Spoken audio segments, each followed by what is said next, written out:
celle dont on dit qu'elle est folle. Alors on dit qu'elle est folle, mais il n'y a rien de scientifique là-dedans, hein, parce que on n'est pas psychiatre, et d'ailleurs un ou une psychiatre ne s'exprimerait pas de la sorte. Non, il s'agit de folle comme dans « Ah, je suis si bien avec toi, c'est pas comme avec mon ex, elle était folle ». Nous, les femmes, on la connaît, cette musique. Quand un type vous dit ça en début de relation, c'est ce qu'on appelle un drapeau rouge, et qui signifie très précisément: ma fille, ramasse tes affaires et ta culotte et fuis, sans te retourner, car n'ayez aucun doute, plus ou moins rapidement, c'est vous qui serez la folle. La sainte patronne de celles dont on dit qu'elles sont folles, c'est Cassandre, le personnage de la mythologie grecque. La malédiction de Cassandre débute avec un type qui a le seum. Bon, jusque-là, rien d'original. Mais en l'occurrence, le type est un dieu, c'est le dieu Apollon. Apollon est amoureux d'elle, alors il lui offre le don de prophétie. Cassandre se refuse à lui. Qu'est-ce qu'il fait Apollon? Il lui crache dans la bouche.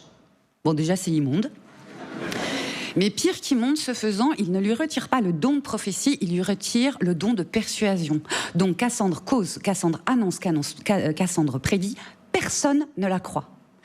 Et puis dans ces moments-là, le dieu, Apollon, prend littéralement possession de Cassandre. Alors Cassandre émet ses oracles dans une transe. Dès lors, c'est vite vu. Cassandre est zinzin, elle dit nimp. Surtout, n'écoutons pas ce qu'elle dit. Résultat, on laisse entrer le cheval dans Troie. Les Grecs en sortent et Troie succombe. Fin d'une civilisation. Ouais, bon, les Grecs, ils font pas dans la mesure quand ils racontent des histoires. C'est pas franc-tireur.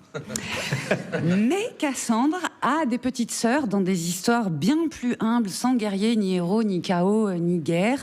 Une humilité de forme, déjà. Il y a une nouvelle sublime de 40 pages d'un type dont on... Bon, voilà, ici, c'est toute la critique littéraire, dont on dit qu'il n'est ni fin ni génial, parce qu'il n'est ni Flaubert, ni Stendhal. C'est mon cher Guy de Maupassant. La nouvelle s'appelle Miss Harriet.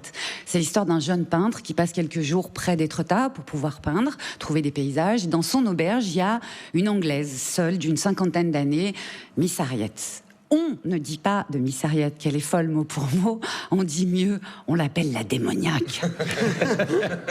Carrément. Mais pourquoi? Est-ce qu'elle brûle la nuit venue des têtes de chatons en brochette? Est-ce qu'elle écoute des chroniques d'Émeric Lomprey à l'envers en mangeant de la sauge? Pire, l'aubergiste, où elle est, l'a prise en flagrant délit d'un acte autrement plus grave. Miss Harriet a ramassé un crapaud blessé sur la route et puis elle l'a ramené dans sa chambre et, je cite Maupassant, elle lui a mis un pansage comme à un homme, si c'est pas une profanation. Bref, avant la chat, la femme à crapaud. Vous comprendrez que Miss Harriet a surtout le tort immense d'être en avance sur son temps, d'être exaltée par le spectacle de la nature et de ses animaux.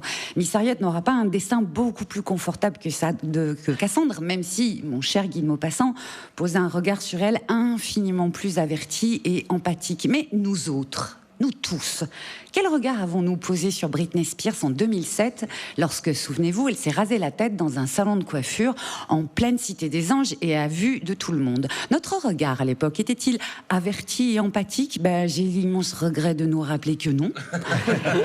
Pas du tout, que tout le monde a eu deux réactions simultanées, rire et effroi, traduit par Britney est folle. Allez, c'est réglé, envoyez la prochaine starlette. Show and capitalisme, must go on, bordel. Heureusement, une jeune écrivaine de notre temps, Louise Chenevière, vient de publier une belle lettre d'excuses en notre nom à toutes et à tous. Le livre s'appelle Pour Britney. C'est un truc à vous passer l'envie de rire ou de dire elle est folle quand une femme choisit délibérément, par exemple, de se raser la tête. C'est-à-dire délibérément, au moins pour un temps, de quitter le marché de la bonne meuf. Bisous Virginie Despentes. Et je cite l'autrice, Britney s'était exclue de l'ordre du désir. Quant à moi, femme à chat, je n'exclus pas de faire dans les crapauds. Tiens, vous n'aurez qu'à écrire ça sur ma pierre tombale. Merci Juliette Arnaud.